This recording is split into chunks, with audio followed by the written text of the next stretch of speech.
Good morning, everybody. My name is George Triplow. I'm the Wealth and Asset Management Leader for the MENA region for EY. And I'm here with John Hulsman this morning to discuss the geopolitical effects on the region and asset management and wealth management in a wider perspective. The most interesting question for me in regard to what you do is, how the world in which we're living is changing and how this really is related to wealth management. And I know that a lot of the firms here look at the world in a very top-down view. Yeah. And so how does that, mix with what you do on a sort of day-to-day basis? Basically, every firm should be doing two things if they're going to do analysis right. They have to get the politics right of the world, and they have to get the macro and microeconomics right of the world. Sure. Firms are great at the macro and micro level. They're stabs of people who are econometricians who can, within a decimal point, tell you about what's going on. Sure. But if you don't know what's going on in the world and put those two things together, you have no idea what's going on. Do those statisticians make a difference? I mean, isn't that more bottom-up than top-down? It is, but if you leave out one of the, it's like algebra, if you leave out one of the factors, you're going to get the wrong answer. Sure. And you can't separate politics from economics, as we see, from Fed decisions to ECB decisions to rate decisions to risk around the world. Nobody knew about ISIS a few years ago. Now, Yep. Perhaps we know too much about ISIS and think too much about it. Engaging the context in which investments are made, well, that's largely political as well as economic. And what my firm helps other firms do is look at this political risk and wet it with the economics that they deal with. We're Fed watchers too, but we're also watchers of geopolitics. And then, does that actively affect people's asset allocation view? I think it does, more and more. For instance, China is a great example. Sure. Asia is the goose that, is the future. The golden egg is being laid there, but it's also the region of the world with less multilateral institutions and more risk. A drunken sea captain this morning in the South China Sea shooting over a Chinese ship could start World War III. Sure. Very easily. You can easily play a war game getting to that point. Sure. And so gaming out what's going on in India, Japan, China, Southeast Asia, and putting that regional focus together is absolutely vital for asset allocation. But surely, how does the micro affect the macro? So, for example, the oil price. Yeah. Does it matter to you which way it goes? Of course And it if does. it does. Yeah. I mean, of course it does. What the Saudis did with OPEC, which is a thing that we cover for firms, and we, by the way, predicted, I've written about the death of OPEC. The Saudis are going to do what the Saudis are going to do. Sure. And they did. Everyone said, horrors, they don't care about OPEC. They never did care about OPEC. Right. OPEC is a tool the Saudis use to maximize their power. I'm a realist. That's how states behave. It's not about OPEC. No. It's not about the EU. Germany uses the EU to maximize its power. The Saudis use OPEC to maximize its power. We spend our time fixated, and there's a great example, on these institutions. The institutions are just arenas for states to maximize power in. If you look at it that way, which is very different, what the Saudis do make perfect sense. What the Germans are doing makes perfect sense. But you have to look at that correctly to get some sort of assessment. So it's interesting you mentioned the Germans and the Saudis in the same sentence. Always. I mean, are we seeing, in this day and age, some kind of reversal, some kind of change?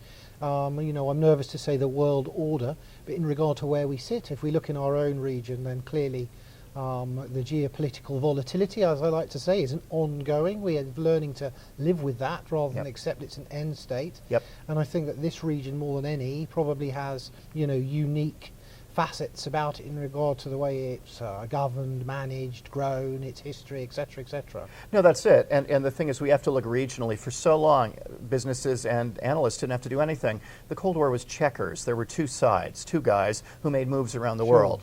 Now we're living in a world of three-dimensional chess. There are about 17 players. Regional players matter more and more. As you say, the micro versus the macro. On the geopolitical end, it's drilling down without an overarching dominant power anymore. With the United States still number one, but doing less and less. Yeah. Regional powers matter more. So rather in Syria, the newspapers still talk about, ooh, Putin's done this, ooh, horrors. Sure. Putin's decided to have another quagmire. Excellent. Let's sell popcorn and get out of the way, is my answer. Great. Putin's made a terrible error. Excellent. Get out of the way of the suicide bullet. That's the rule from Bismarck, okay? The United States and what they do is secondary. Frankly, even what Iran and Saudi Arabia does is secondary. What happens within Syria is what matters. We've always looked at it the other way. The Cold War is, what's America doing in Vietnam? What about what's Vietnam doing in Vietnam?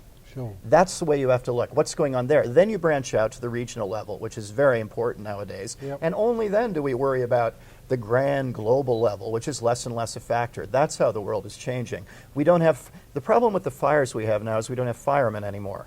The West doesn't exist. The Europeans and the Americans don't agree about sure. what to do on anything. There's no political policeman left. There is no policeman left. So we have to worry more and more about what goes on in more places at a lower level everywhere. It means we have to know more. Sure. But when the popcorn runs out, to your analogy, there's still huge sovereign wealth investments in this region. I mean, how do they take this? You know, how do they look at the world? Because, you know, the oil revenues obviously have dropped. It's not a kind of disaster as it is, shall we say, in other parts of the world. If you look at West Africa, and you know, the Russians are in terrible trouble. Well, exactly. The Russians with the currency as well. But how is that going to affect the overall view to the sovereign wealth investor here? Well, I think it matters a great deal. The question is, how long do the Saudis play John D. Rockefeller, which is what they're doing. This is an old game. This is a 19th century game. You drive down the oil price. So that's back to the macro, isn't it? That's back to the macro. Just wait. You bankrupt your opponents, and then you raise the price up. It's a restraint of trade. The American economy, by Teddy Roosevelt, finally figured this out. That's what the Saudis are trying to do. The problem, and this is another factor in, is the fracking. If fracking becomes more and more productive, which it is, they get better and better at the engineering. They get better and better at, look now, the number of rigs has gone down to, you know, it's been cut by a half to 2/3, but productivity has not yet been affected very much, meaning they're getting better and better at doing what they're doing. This is a factor the Saudis certainly didn't buy into. They didn't see that. How long will they put up with the pain? But all this is a bare squeeze, isn't it? They're just trying to squeeze everybody out of the market. They are. But fracking is there to create another market. Exactly. And in the end, what they may do, law of unintended consequences, again, wrong play. We're always worrying about Macbeth. Often the right play is Hamlet. We make mistakes. We do foolish things. We make miscalculations. We never factor for this. I think the Saudis have made a grave miscalculation. Fracking's not going away. No. The price at which it can succeed is going down and down and down. Fine. And so the Saudis are, you know, how long can they spend capital reserves? 5, 6, 7, 8 years. Not forever. Not forever. The key factor here to watch is how long will they put up with the pain if fracking can survive in this new environment, as it is up to now. So why wouldn't it survive?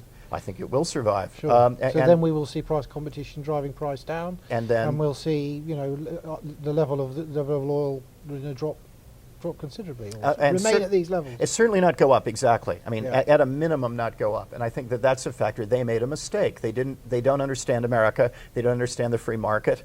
Because these are local wildcatters. Well, if one of them goes bankrupt, the next guy buys it up. That's how capitalism works. That doesn't end the economy because the state isn't involved in doing this. The state is largely, in America, a sideline about fracking. Obama's done nothing to help fracking. He's gotten out of the way. That's what American business is great at, getting American government out of the way. Nobody started Apple. The American government didn't start Apple, but they did let Steve Jobs work in his garage, which you can't do in the EU because it's an unsafe workspace. Yeah, it was quite a productive garage. It's a wonderful garage when we did. Just stay out of the way. So one more thing then. So I get that macro-micro piece, but just explain to me your view on where we sit in the Middle East, the MENA region, between East and West, and this trade corridor.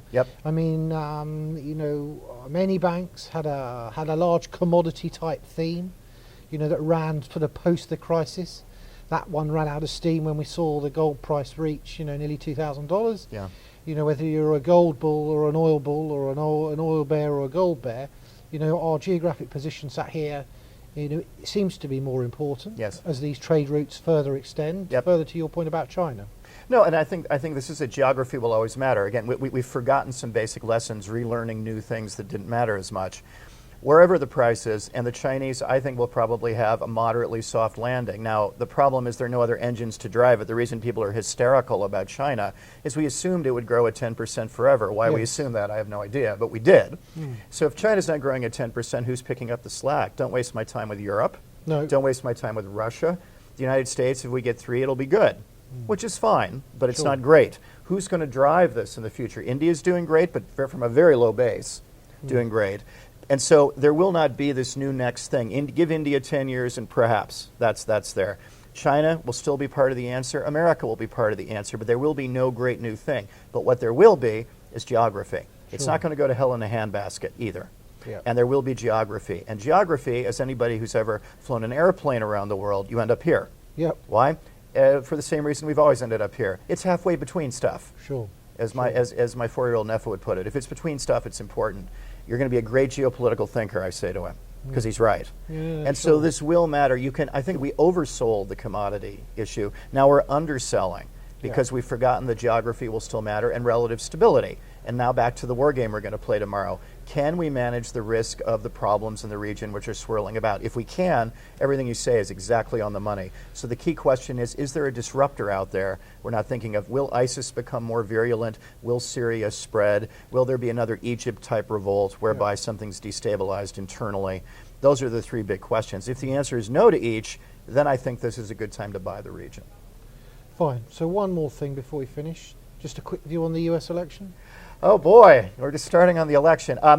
It's great. I mean, the Democrats had a coronation that's going wrong, and the Republicans have the most open primary since 1952, when we had to figure out Eisenhower was a Republican like a week before the election, literally, to Taft's annoyance. And so we have two civil wars going on that nobody participated. We've forgotten what a lousy campaigner Hillary is. She's not Bill, who's awesome. Yeah.